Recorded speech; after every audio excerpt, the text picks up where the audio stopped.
दोस्तों, drama serial कफील के episode 15 देखने के बाद हर किसी के दिल में सिर्फ एक ही बात है। फलक के साथ इतनी ज्यादा ज्यादती क्यों? क्या इस लड़की की किस्मत में सिर्फ रोना ही लिखा है?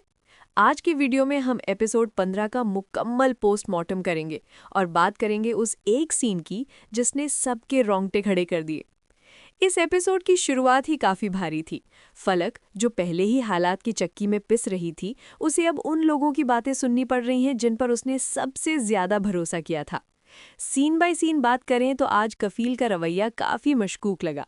एक तरफ वो हमदर्दी दिखा रहा है, लेकिन क्या उसकी हमदर्दी के पीछे कोई पुरानी दुश्मनी या कोई नया मकसद तो नहीं? फैंस अब सोशल मीडिया पर यही पूछ रहे हैं कि कफील आखिर चाहता क्या है। अगर एक्टिंग की बात करें तो फलक का रोल निभाने वाली एक्ट्रेस ने वाकई रुला दिया। वो बेबसी, वो खामोशी, सब कुछ स्क्रीन पर महसूस हो रहा था। लेकिन स्क्रिप्ट वाइज मुझे लगता है कि स्टोरी थोड़ी खिंच रही है। एपिसोड 15 में कुछ सीन्स काफ़ी लंबे थे जो शायद थोड़े शॉर्ट हो सकते थे। लेकिन फिर भी ड्रामा की ग्रिपिंग स्टोरी ने व्यूअर्स को बांधे रखा है।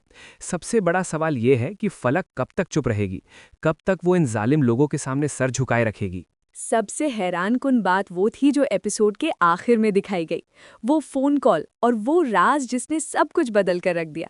अगर आपने गौर किया हो तो अब दुश्मनी सिर्फ घर तक महदूद नहीं रही, बल्कि बाहर के लोग भी इस आग में कूद चुके हैं। दोस्तों, आपको क्या लगता है? क्या कफील वाकई फलक का मुहाफिज है या वो सिर्फ अपना बदला ले रहा है? और क्या अगली एपिसोड में फलक की जिंदगी में कोई उम्मीद की किरण नजर आएगी? अपनी राय नीचे कमेंट्स में लाजमी बताएं।